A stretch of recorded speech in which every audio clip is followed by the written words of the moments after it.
बिस्मिल्लाहिर्रहमानिर्रहीम। अस्सलामुअलैकुम। कहानी हब ऑफिशियल में खुशामदीद।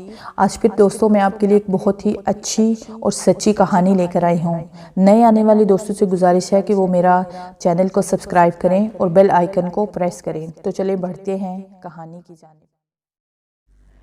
वो मासूम अपनी ज़िंदगी के मज़े में गुम था। उसे मालूम नहीं था कि वक्त उससे कैसा इम्तहान लेगा। ये बातें सोचकर मेरी आंखें भर आई। मोहसिन ने मुझे हौसला दिया और कहा, चमू यार, अल्लाह सब बेहतर करेगा।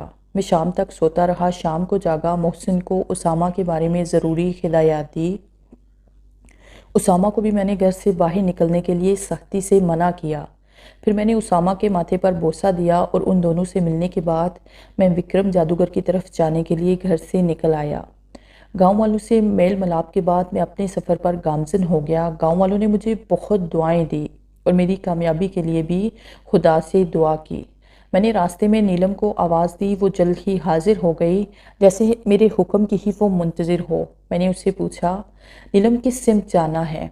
उसने मुझे विक्रम जादूगर के गार तक पहुंचने के लिए तमाम रास्ते बता दिए। वक्त गुजरता गया। मगरिब और फिर इशा भी रास्ते में हो गई। मैंने मगरिब और इशा की नमाज़ पढ़ी और खुदा से इस इम्तिहान में कामयाबी की दुआ की। रात काफ़ी बीत गई थी। मैं इन वीरानों और बियाबानों से गुजरता रहा कि अचानक नीलम की आवाज़ सुनाई दी, आका, आगे खतरा दिखाई दे रहा है, ज़रा संभल कर जाइएगा। मैं चंद कदम ही आगे चला था कि ज़मीन कांपने लगी। काफ़ी देर ज़मीन कांपती रही, फिर उसमें दरारें पड़ गई। थोड़ी देर बाद एक इंतहाई हैबतनाक मखलूक मेरे सामने खड़ी थी, जिसका कद इंतहाई लंबा था और जिस्म इंतहाई मजबूत था। उसकी आंखों की जगह दो गड़े थे, कान भी काफ़ी बड़े थे और नाक भी नहीं थी। नाखून देखकर मेरा जिस्म थर थर कांपने लगा, क्योंकि वो तलवार की तरह तेज़ दिखाई दे रहे थे। ओए लड़के, इससे आगे मेरा इलाका है। अगर एक कदम भी आगे बढ़ाया तो तुझे निस्तो नाबूद कर दूंगा। मैंने बिना कुछ वक्त ज़ाया किए आंखें उसके जिस्म पर मरकूज़ की और कहा, जल जा। वो फ़ौरन आग की लपेट में आ गई। सारे वीराने में उसकी चीखें गूंज रही थी। थोड़ी देर में वो मखलूक राख बन चुकी थी और हवा ने उस राख को भी उड़ा दिया था। विक्रम जादूगर आग के सामने बैठा कोई मंत्र अलाप रहा था कि आग बुझ गई। आग बुझते ही वो गुस्से से धारा, नहीं, ऐसा नहीं हो सकता। वो कमीना मेरे गुलाम रघुदेव को नहीं मार सकता। वो इतना ताकतवर नहीं हो सकता। नहीं, ये मुमकिन नहीं है। देखा शैतान देवता, उसने मेरे गुलाम रघुदेव को मार दिया है। ऐ देवता, अगर मैं तुझे आज ही दोनों बच्चों की बलि दे दूं तो तू मुझे अमर कर देगा। नहीं विक्रम, आज तो सिर्फ एक बच्चे की बलि ही देगा तू, क्योंकि आज 99 बच्चों की बलि हो जाएगी। आज एक देगा तो 100 पूरे हो जाएंगे। फिर आखिरी बच्चा जो कि पूर्णमासी की रात पैदा हुआ है और उसकी कमर पर सितारे का निशान है, तो उसकी बलि इन बच्चों से अलग देगा और वो तू कल देगा। वैसे भी तुम्हारी जान तो उस पहाड़ी के पिछले जंगल में पिंजरे में बंद एक तोते में है। ये बात उस चम्मू को नहीं पता। शैतान अपने चेले को तमाम बात समझाकर बिल्कुल साकित हो चुका था। विक्रम जादूगर का चेहरा खुशी से खिल उठा और उसने खुशी से नारा लगाया, ऐ शैतान, तेरी जय हो। सारी गुफ्तगू नीलम जिनजादी ने गायबाना तौर पर सुन ली थी। आका, मैं आपको एक बात बताना चाहती हूँ। नीलम ने मुझसे इजाज़त तलब की। हाँ नीलम, क्या बात है, बोलो। फिर नीलम ने मुझे विक्रम और शैतान की सारी बातें बता दी। गुड नीलम, तुम्हारा साथ रहना मेरे लिए बहुत फ़ायदे की बात है। यही बातें करते हुए मैं अपने सफ़र में गामजन था और नीलम अब फिर से गायब हो चुकी थी। विश्ना मेरे गुलाम, अब चम्मू के तमाम रास्ते ख़त्म कर दे। उसके अंत का समय आ गया है। मुझे आज की रात 2 बच्चे चाहिए। एक चम्मू का छोटा भाई, दूसरा गांव से कोई भी उठा लाओ। जो हुक्म महाराज, मैं अभी लेकर हाजिर होता हूँ। विष्णुदेव ने ताबेदारी से कहा और गायब हो गया। वो हवाओं में उड़ता हुआ जा रहा था। उसका रुख गांव की तरफ था। थोड़ी देर में वो चम्मू के घर में उतर चुका था। वो उसामा की चारपाई के पास पहुंच गया और उसे उठाने ही वाला था कि उसामा की अचानक आंख खुल गई। उसने जो ही अपने सामने उस बला को देखा तो खौफ से चीख मारी। चीख की आवाज़ सुनकर मोहसिन खड़बड़ा कर उठ बैठा। अपने सामने इतनी बड़ी बला को देखकर वो अपने होशो खास समझाते हुए महसूस हुए। विश्नादेव उसामा को उठाने ही वाला था कि मोहसिन बीच में आ गया और कहा, ऐ शैतान, तुझे इसको ले जाने के लिए मेरी लाश पर से गुजरना पड़ेगा। मेरे जीते जी तू इसे छू भी नहीं सकता। मोहसिन ने विश्ना को चैलेंज कर दिया था। चल, अगर तेरी यही मर्जी है तो ये ले। उसने मोहसिन की गर्दन पकड़ी और गले की हड्डी तोड़ दी। मोहसिन जिंदगी की बाजी हार गया था। विश्नादेव ने उसामा को उठाया जो मुसलसल चीखे जा रहा था। विश्नादेव ने उसामा को उठाते ही दीवार पर बाहर छलांग लगा दी और छम्मू के पड़ोस वाले घर से एक बच्चा उठा लिया था। उस बच्चे ने जो ही विश्नादेव को देखा तो बेहोश हो गया।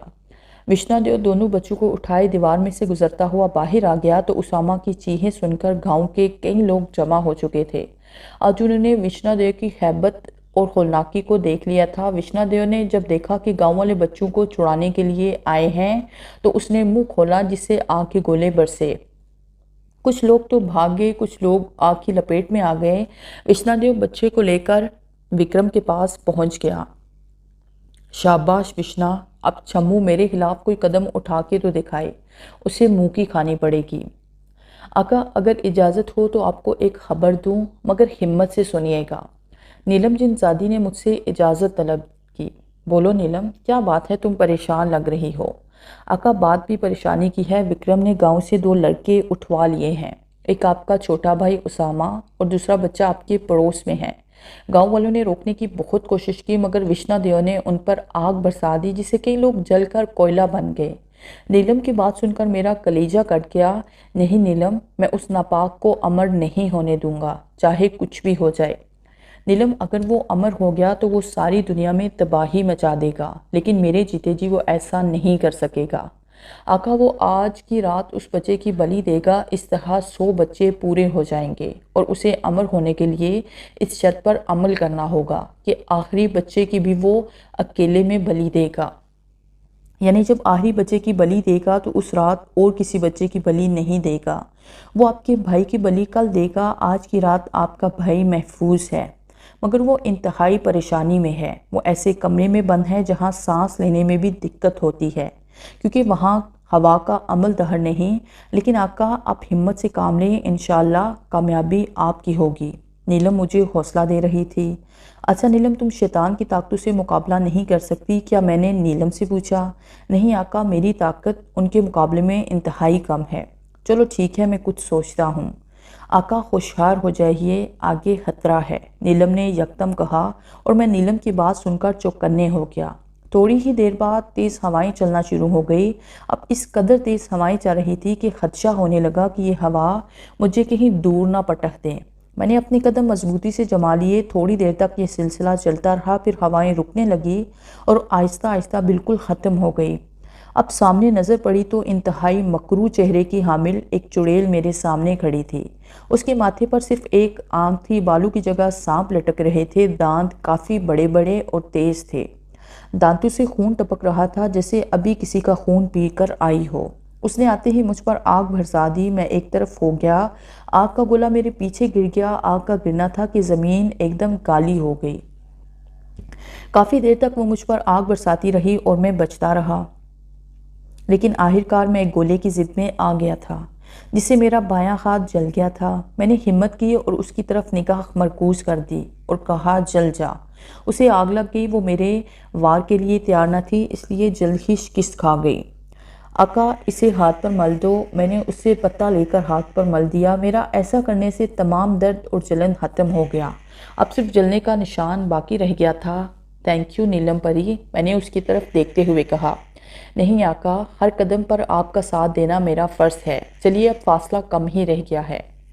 विक्रम जादूगर उस बच्चे को शैतान के सामने लटा चुका था और अपना महसूस मंत्र पढ़ने लगा था जो वो हर रोज़ बच्चे की बलि देते हुए पढ़ता था। चंद लम्हों बाद मंत्र ख़त्म हो चुका था। विक्रम ने खंजर उठाया और बच्चे के पास जा पहुंचा जो अभी तक बेहोश था। विक्रम ने जाते ही खंजर हवा में बुलंद किया और बच्चे की गर्दन तन से जुदा कर दी। खून का तेज फवारा उठा जिसने सामने रखे शैतान के बुत को सुर्ख कर दिया। अब उस बुत में अजीब सी रोशनी चमक रही थी। विक्रम जादूगर बुत के सामने खड़ा हो गया और कहा, ऐ शैतान देवता, मेरी इस बलि को कबूल कीजिए और मुझे जल्द अज जल्द शक्तिशाली बना दीजिए और अमर कर दीजिए। फिर दुनिया में कोई हक का पैरोकार नहीं होगा, सब तेरे सामने झुकेंगे। बस तू मुझे अमर कर दे। उसी दौरान उस बुत की आंखें रोशन हुई और उसके लब हिले। ए मेरे पैरोकार, हमने तेरी ये कुर्बानी कबूल की है। तू हमें 100 बच्चों की बलि दे चुका है। अब सिर्फ तुम्हें इस खून से मुझे गुस्ल देना है, फिर हम तुम्हें अमर कर देंगे और तुम्हें कई सारी ताकतें और शक्तियां दान कर देंगे।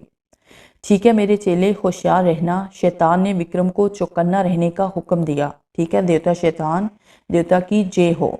विक्रम ने शैतान का नारा लगाया। अब वो बहुत खामोश हो चुका था और उसकी आंखें बेनूर हो चुकी थी। नीलम ने मुझे खबर कर दी थी कि विक्रम ने उस बच्चे की बलि दे दी है। मुझे बहुत दुख हुआ, लेकिन मैंने कुछ ना किया। अब नीलम ने गार की निशानदेही की और कहा, ये वो गार है जिसमें विक्रम नापाक अमल में मसरूफ़ है।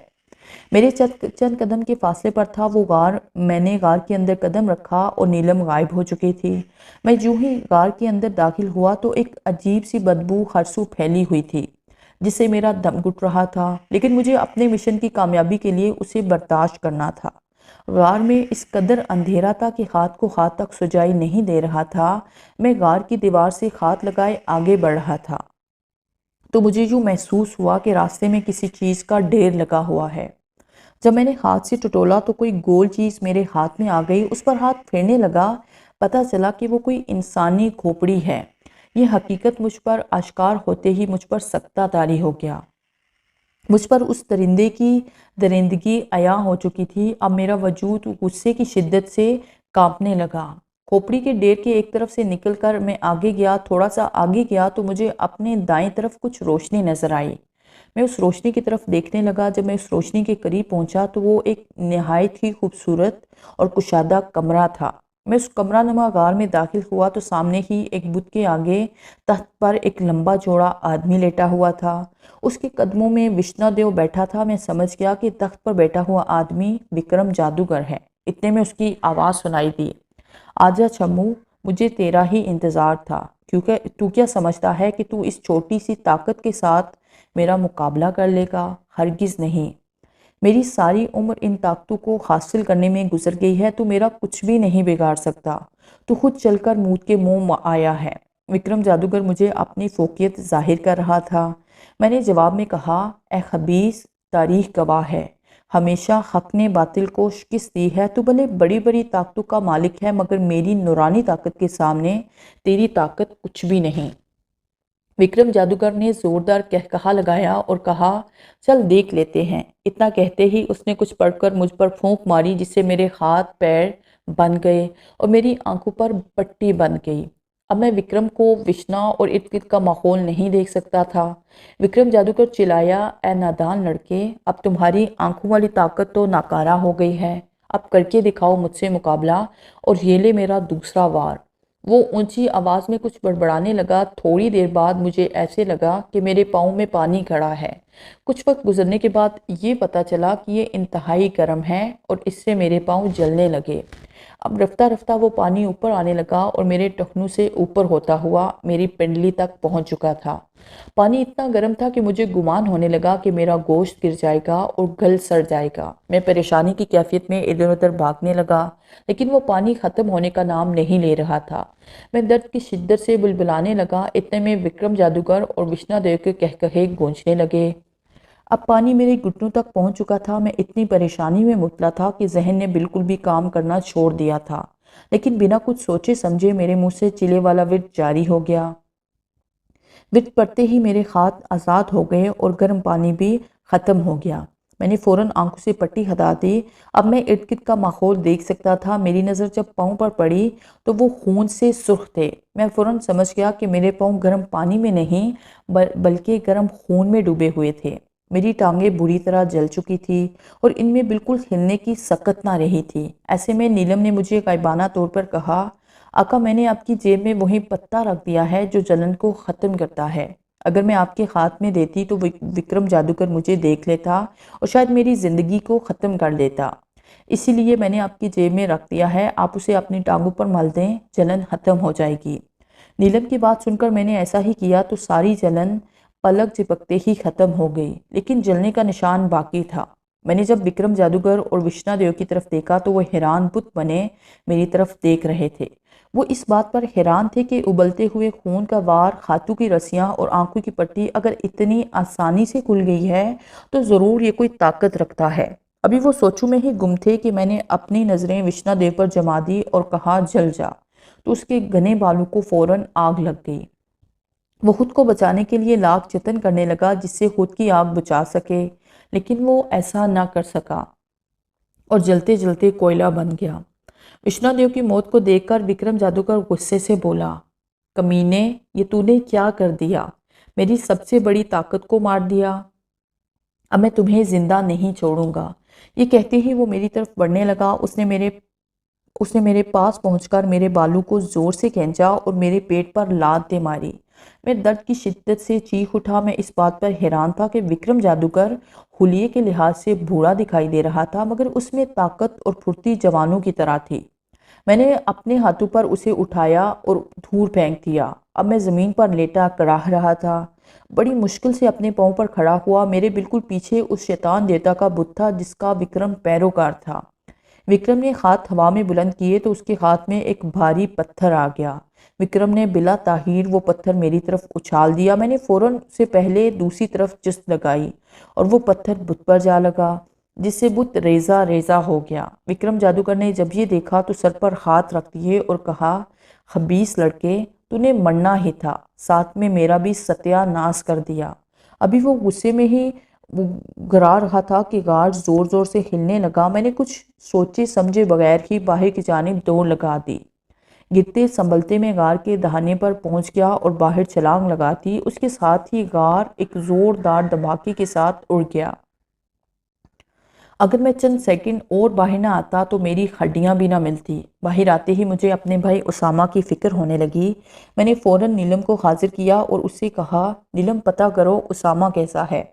जी अच्छा। वो इतना कहकर गायब हो गई और कुछ देर बाद वो वापस आई और कहा कि आपका भाई बिल्कुल महफूज है और उसको महफूज और हिफाजत से रखना विक्रम जादूगर की मजबूरी थी, क्योंकि उसामा की भली के बगैर वो अमर नहीं हो सकता था। थैंक गॉड मेरा भाई जिंदा है। मेरे मुंह से बेख्तियार शुक्रिया के अल्फाज निकले। आका, आप उस पहाड़ी की तरफ गामजन हो जाइए जो उस गार के पिछली तरफ थी। वहाँ वही तोता मिलेगा जिसमें विक्रम जादूगर की जान है। जल्दी कीजिए आका, कहीं देर ना हो जाए। नीलम ने मुझे हालात की नोयत से आगाह किया। मैंने अपना रुख पहाड़ी की तरफ कर लिया। रात का भी आधे से ज़्यादा हिस्सा बीत चुका था। मैंने चलते हुए नीलम से कहा, नीलम, बहुत अंधेरा है, कुछ नज़र नहीं आ रहा। आका वहीं चिले वाला बिट पड़कर दोनों हाथों पर फूंक कर आंखों पर लगा दीजिए। आपको हर चीज़ यूं वाजे दिखाई देगी जैसे रात ना हो बल्कि दिन हो। मैंने वैसा ही किया जैसे नीलम ने कहा था, फिर वैसा ही हुआ। मुझे हर चीज़ वाजे दिखाई देने लगी। मैंने अब अपनी रफ्तार तेज़ कर दी थी। मैं जल्द अज जल्द वो तोता हासिल करना चाहता था जिसमें विक्रम की जान थी। थोड़ी देर तक मैं उस पहाड़ी पर कदम रख चुका था। उस पहाड़ी पर दरख्तों और झाड़ियों की बहुतात थी। मैं खुद को बचाता हुआ वो पिंजरा ढूंढने लगा जिसमें वो तोता बंद था। मैं दरख्तों पर बड़े गौर से तलाश कर रहा था। आखिरकार काफ़ी देर बाद मुझे एक दरख्त पर एक पिंजरा लटका हुआ दिखाई दिया। मेरी खुशी की इंतहा न रही। मैं भागकर उस तोते के पास पहुंचा तो अचानक मेरी नज़र साथ वाले दरख्त पर पड़ी तो उस दरख्त पर भी पिंजरा लटक रहा था और उसमें भी तोता बंद था। ये सूरत हाल देखते ही मेरा दिमाग चकराने लगा। मैं इंतहाई संगीन परेशानी में मुब्तला हो चुका था। मैं अब खुद को यूँ महसूस करने लगा जैसे कि मैं बंद गली में भाग रहा हूँ। इतने में विक्रम जादूगर भी आ गया। वो ज़ोर ज़ोर से कहकहे लगाने लगा कि मेरी बसी पर वो हंस रहा था। मैं विक्रम जादूगर की बात के लिए अलग परेशान था, दूसरा उसामा का भी कुछ पता नहीं था। मैंने नीलम को आवाज़ दी, नीलम, उसामा का कुछ पता चला कि कहाँ है? नहीं आका, लाख कोशिश के बावजूद भी मैं उसामा का पता नहीं लगा पाई कि वो कहाँ है। नीलम ने नफ़ी में सर खिला दिया। ऐसे में विक्रम जादूगर ने ललकारा, ए छम्मू, तूने मेरे साथ मुकाबला करने की गलती की है। तू देख, पल पल तुझे मौत का सामना करना पड़ेगा। अरे कभी चूंटी और हाथी का मुकाबला सुना है तुमने? वो कहकहे लगाने लगा। अरे नापाक ज़ात, याद रख, जब चींटी अपने आपे से बाहर हो जाए तो बड़े से बड़े हाथी को दौड़ें लगा देती है। मैंने बड़े हौसले से विक्रम जादूगर को जवाब दिया। अब मुझे इस बात की परेशानी थी कि कौन सा तोता है वो जिसमें विक्रम जादूगर की जान है। इतने में विक्रम ने पिंजरों की तरफ इशारा किया तो सारे तोते पिंजरों से बाहर आकर दरख्तों की शाहों पर बैठ गए। सब तोते बिल्कुल एक तरह के दिखाई दे रहे थे। ऐसे में विक्रम जादूगर की जान वाले तोते की पहचान इंतहाई मुश्किल थी। विक्रम जादूगर ने तोतों को हुक्म दिया, ऐ मेरे गुलामों, इस कमीने की बोटी बोटी नोच डालो। ये सुनना था कि सारे तोते मुझ पर जिपट पड़े सिवाय एक तोते के। वो तोते अपने पिंजरों और चोंचों से मुझ पर इंतहाई कारी वार कर रहे थे। मुझे कुछ यकीन हो चला था कि जो तोता मुझ पर हमला करने की बजाय वहां अलग दरख्त पर बैठा है वो वही तोता है जिसमें विक्रम जादूगर की जान है। मैं उस तक पहुंचना चाहता था लेकिन दूसरे तमाम तोते मुझे आगे पीछे से घेरे हुए थे। मैं जख्मों से चूर हो चुका था। अब मेरी हिम्मत जवाब दे गई थी और मैं ज़मीन पर गिर गया था। तोते अब भी मेरा जिस्म नोचने में मसरूफ़ थे। ऐसे में नीलम परी ज़ाहिर हुई और उसने दौड़कर वो तोता उठा लिया और भागकर मेरे पास आई और तोता मेरे हाथों में थमा दिया। तोता जो ही मेरे हाथों में आया बाकी तोते गायब हो गए। विक्रम जादूगर उस अचानक पेश आने वाले वाक़े का कतई गुमान नहीं कर सकता था। वो गुस्से से चिल्लाया, ए कमीनी जिनजादी, तूने मेरे सामने आकर बहुत बड़ी गलती की है। अब तुम्हें इसकी सज़ा मिलेगी। इतना कहते ही उसने कुछ पढ़कर नीलम पर फूंक मारी जिससे नीलम को आग लग गई। जलते जलते उसने मेरी तरफ देखा। उसके चेहरे पर मुस्कुराहट थी जैसे वो मुस्कुराते चेहरे से कह रही थी, आका मैंने कुर्बानी दे दी है। आप भी गाँव वालों के लिए किसी कुर्बानी से दरेग मत कीजिएगा। जाते हुए उसने मेरी तरफ अलविदाई अंदाज में हाथ हिलाए। मेरी आंखों में उसकी जुदाई के आंसू आ गए। नीलम, गांव वाले तुम्हारा ये एहसान कभी भी नहीं भूलेंगे, कभी भी नहीं, मैंने रूहान से अंदाज में कहा। नीलम का वजूद बिल्कुल ख़त्म हो चुका था। अब वहाँ कोई भी नामो निशान बाकी नहीं रहा था। ऐ शैतान की औलाद, अब तुम्हें भी मुझसे कोई बचा नहीं सकता। शिकिस्त तुम्हारा मुकद्दर बन चुकी है। इतना कहते ही मैंने तोते के पर पकड़ लिए। मैं उन्हें तोड़ने ही वाला था कि विक्रम जादूगर को ये देखकर बहुत गुस्सा आया। उसने कहा, तू मेरा कुछ भी नहीं बिगाड़ सकता, तू अभी बच्चा है। मैंने जब उसकी तरफ देखा तो उसके कब्जे में मेरा भाई उसामा था। उसे मेरे भाई की गर्दन पर खंजर रखा हुआ था। अपने भाई को मौत के इतने करीब देखते हुए मैं काम किया था। देखो विक्रम, मेरे भाई को छोड़ दो, ये मासूम है। मैंने इल्तिजाइया कहा। विक्रम चिल्लाया, ठीक है छोड़ दूंगा, तुम ये तोता मेरे हवाले कर दो। इतने में उसामा बोला, नहीं भैया, आप इसे ये तोता मत देना, आप मेरी फिक्र ना करें, मुझे कुछ भी नहीं होगा। विक्रम जादूगर गुस्से से धारा, ए छम्मू, ये नादान है लेकिन तू तो अक्लमंद है, इसकी बातों में ना आ और तोता मेरे हवाले कर दे। मैं इंतहाई कशमकश के आलम में था। आखिर मजबूर होकर मैं विक्रम की तरफ बढ़ने लगा। नहीं भैया नहीं, प्लीज़ इसे ख़त्म कर दीजिएगा। मैं मुसलसल विक्रम जादूगर की तरफ बढ़ रहा था। जब उसामा के बार बार कहने पर भी मैं ना रुका तो उसने अपनी गर्दन पर रखे हुए खंजर को अपनी गर्दन पर फेर दिया। खून का एक तेज फवारा उठा और उसामा हमेशा हमेशा के लिए साकित हो गया।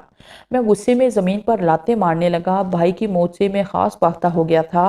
मैं धारे मारने लगा। ऐसे में विक्रम जादूगर बोला, देखो छम्मू, ये तोता मुझे दे दो, अब मैं कभी किसी का खून नहीं करूँगा। उसके चेहरे से खौफ और परेशानी की झलक नुमायाँ नजर आ रही थी। मैंने गुस्से से तोते के पर तो तोड़ दिए तो जादूगर के बाजू कट गए। वो मुझसे रहम की भीख मांगता रहा। मैंने तोते की दोनों टांगें तोड़ दी जिससे जादूगर की टांगें कट गई और वो ज़मीन पर गिर चुका और मुझे लालच देने लगा कि मैं तुम्हें इतनी दौलत दूंगा कि तुम्हारी 7 नस्लें भी अगर अयाशी करेंगी तो दौलत ख़त्म ना होगी। मैंने बगैर परवाह किए तोते की गर्दन मरोड़ दी। जादूगर की गर्दन कट गई और उसके जिस्म को आग ने अपनी लपेट में ले लिया। कुछ देर बाद उसकी राख बन गई और अमर होने का ख्वाब देखने वाला विक्रम जहन्नम वासिल हो गया। मैं अपने भाई की याद में काफ़ी देर रोता रहा, फिर बेहोश हो गया। जब होश आया तो मैं अपने गांव में था। मैं उठकर बैठ गया और कहा, मैं यहाँ कैसे आया? तो सदीक चचा बोले, बेटा, जिस रात तुम जादूगर से मुकाबला करने के लिए गए थे तो उस सुबह गांव का कोई आदमी उस जगह पहाड़ी वाले दरख्तों की लकड़ियां काटने के लिए गया था, तो तुम्हें उधर बेहोश पाया और फिर वो यहाँ ले आया। आज पूरे 3 दिन के बाद तुम्हें होश आया है। अच्छा बेटा, क्या जादूगर मर गया है? हाँ, वो मर गया है। फिर मैंने उन्हें तमाम कहानी सुनाई। जब नीलम और उसामा का जिक्र आया तो एक बार फिर मेरी आंखों में आंसू तैरने लगे। गांव वालों ने हिम्मत दिलवाई और कहा उनकी कुर्बानी को हमेशा याद रखा जाएगा। कुछ दिनों तक मेरे जख्म ठीक हो गए और कुछ अरसे बाद गांव की एक लड़की से मेरी शादी हो गई और 1 साल बाद खुदा ने हमें एक बेटा दिया जो उसामा जैसा था। मैंने उसका नाम उसामा रख दिया। अब वो 5 साल का हो चुका था। एक सुबह मैं अपने लॉन में कुर्सी पर बैठा अखबार पढ़ रहा था कि देखा उसामा सहन में दो रहा है। मैंने कहा बेटा आहिस्ता कहीं गिर ना जाओ। उसने कहा आप मेरी फिक्र ना करें, मुझे कुछ भी नहीं होगा। ये जुमला सुनते ही मुझे अपना भाई उसामा याद आ गया। जब वो विक्रम जादूगर ने उसकी गर्दन पर खंजर रखा था तो उसने यही जुमला कहा था। माजी की याद से मेरी आंखें भर आई। मैं जब भी अपना जला हुआ बायां हाथ, जली हुई टांगे और अपना बेटा देखता हूँ तो मैं एक बार फिर माजी में खो जाता हूँ।